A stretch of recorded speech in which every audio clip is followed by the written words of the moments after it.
નડિયાદ મહાનગરપાલિકાની ચૂંટણીમાં મતદાન પહેલા જ મોટી રાજકીય ઉથલપાથલ જોવા મળી। ફોર્મ પરત ખેંચવાની અંતિમ તારીખ પૂર્વે જ કોંગ્રેસે પોતાના 25 જેટલા ઉમેદવારોને રાતોરાત અજ્ઞાત સ્થળે ખસેડી દીધા છે।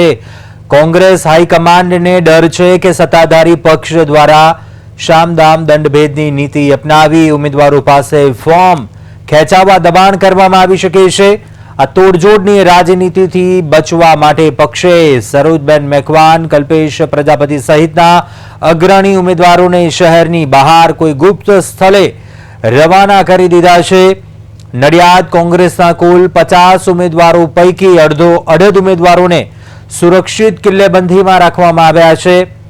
ફોર્મ ખેંચવાની મુદત પૂર્ણ ન થાય ત્યાં સુધી તમામ ઉમેદવારોના સંપર્ક તોડી નાખવામાં આવ્યા છે।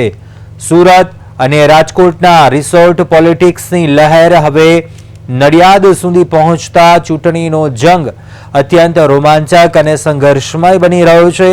હવે જોવાનું એ રહેશે આવતીકાલે ફોર્મ ખેંચવાની મુદત પૂરી થયા બાદ કોંગ્રેસના કેટલા ઉમેદવારો મેદાનમાં અકબંધ રહે છે।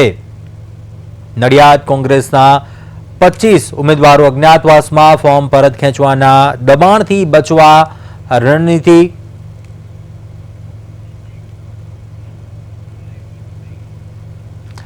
વધુ વિગતો મેળવીએ સંવાદદાતા પ્રતીક ભટ્ટ ફોન લાઈન પર જોડાયા છે। પ્રતીક, નડિયાદ કોંગ્રેસમાં પણ ઉમેદવારો કોઈ દબાણમાં ન આવે તેને લઈ અજ્ઞાતવાસમાં શું છે સમગ્ર વિગતો આ મામલે? નડિયાદ મહાનગરપાલિકાની આ સૌ પ્રથમ ચૂંટણી યોજાઈ રહી છે ત્યારે જો વાત કરીએ તો નડિયાદમાં ભાજપનો ભય છે। ભયનો માહોલ વચ્ચે કોંગ્રેસના 25 ઉમેદવારો રાતોરાત અજ્ઞાત સ્થળે ખસેડવામાં છે। ગઈકાલે પણ કોંગ્રેસના હોદ્દેદારો દ્વારા કલેક્ટર કચેરીએ આ બાબતે હોબાળો થયો હતો। નડિયાદમાં કોંગ્રેસ હાઈકમાન્ડનો મોટો નિર્ણય હોવાથી 50 માંથી જે 25 જેટલા ઉમેદવારો છે જે શહેરની બહાર ગુપ્ત લોકેશન પર મોકલાયા છે, તેમના મોબાઈલ પણ સ્વિચ ઓફ કરી દેવામાં આવ્યા છે અને ઉમેદવારીના ફોર્મ ખેંચવાની અંતિમ ઘડીઓ પહેલા જ જે આ કોંગ્રેસે આ પગલું ભર્યા રાજકારણમાં ખૂબ મોટો ગરમાવો આવી ગયો છે। જી ચોક્કસથી પ્રતીક, કોંગ્રેસ હાઈકમાન્ડને પણ ડર છે કે કોઈ પણ ઉમેદવાર છે તે દબાણમાં ન આવે, પરંતુ હાઈકમાન્ડ શહેર કોંગ્રેસ પ્રમુખ હોય તેમની કોઈ આ મામલે કોઈ પ્રતિક્રિયા કે નિવેદન સામે આવ્યું છે કે કેમ આ મામલે કોઈ વાત કરીએ તો નડિયાદ શહેર કોંગ્રેસ પ્રમુખ હાર્દિક ભટ્ટ દ્વારા પણ નિવેદન આપવામાં આવ્યું હતું કે નડિયાદમાં જે 30 વર્ષથી જે ભાજપ શાસન કરી રહ્યું છે અને ભાજપે જે ભયનો માહોલ નડિયાદમાં ઉભો કર્યો છે તેના ડરથી નડિયાદ કોંગ્રેસ શહેર પ્રમુખે આ ફરજ પડી છે કે તેમના ઉમેદવારો અજ્ઞાત સ્થળે ખસેડવાની જે આ ફરજ પડી છે અને તેમાં જે આ રાજકારણમાં સૌથી મોટો ઉહાપો થયો છે। જી ચોક્કસથી પ્રતીક, આભાર વિગતો જણાવવા બદલ।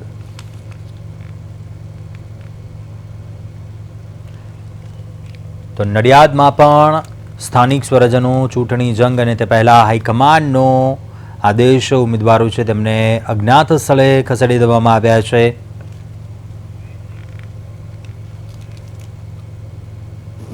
છેલ્લા 30 વર્ષથી ભ્રષ્ટાચારી શાસન સામે આ વખતે નડિયાદ મહાનગરપાલિકામાં કોંગ્રેસ પક્ષ દ્વારા 50 ઉમેદવારોને એવા ઉમેદવારોને કે જે પ્રજાના કામ માટે બિલકુલ કટિબદ્ધ છે, બિલકુલ પ્રજાના કામ માટે કરવા તૈયાર છે એવા ઉમેદવારોને અમે મેદાને ઉતાર્યા।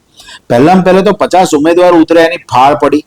બીજું કે ગઈકાલે જ્યારે ચકાસણીનો દિવસ હતો ત્યારે ફોર્મ રદ કરાવવા માટે ઠેકેદાર અને દરખાસ્તદારોને લાવવામાં આવ્યા, પરંતુ સરકારના અને મહાનગરપાલિકાના નિયમો મુજબ કલેક્ટરની સામે કે ચૂંટણી અધિકારીની સામે ભરેલું ફોર્મ હોય વિડીયોગ્રાફી હેઠળ એ રદ થાય નહીં। અમારા 50 ફોર્મ સાંજે મંજૂર થયા, પરંતુ ગઈકાલે રાતથી કે જે ઉમેદવારો ઘરે હતા એમના ઉપર ફોનો કરીને લોકો ગંદી ગાળો બોલતા હતા, એટલે તાત્કાલિક તેઓએ પોતાનું ઘર છોડી દીધું હતું। પરંતુ રાત્રે 12 વાગ્યા પછી આ ભ્રષ્ટાચારી તંત્રના નેતાઓના ઈશારે એ લોકોના ઘરવાળાને હવે ટાર્ગેટ